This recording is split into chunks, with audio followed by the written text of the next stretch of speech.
Yar dediğin kalbi taşa benzemez, yar dediğin kalbi taşa benzemez. İstemezsen elbet gönlünü vermez, böyle bilmez idim beni istemez. Nasıl olur gönlü içimi görmez. Dost eline düşüp intizar etmem, eğer gider isem bir daha gelmem.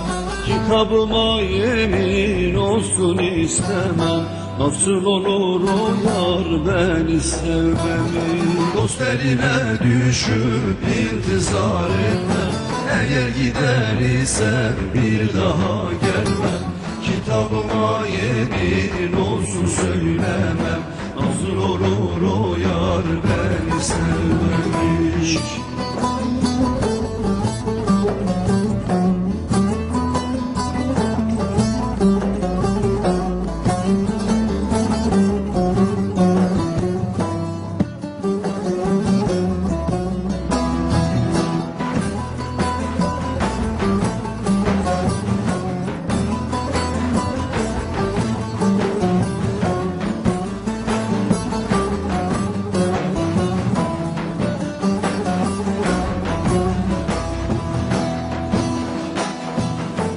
Gideceksen durup bakma ardına, gideceksen durup bakma ardına. Zaten hazan düşmüş gönül bağıma, bin bir kere yemin bozsam söylemem.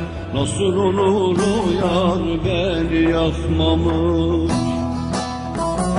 Dost eline düşüp intizar etmem, eğer gider isem bir daha gelmem.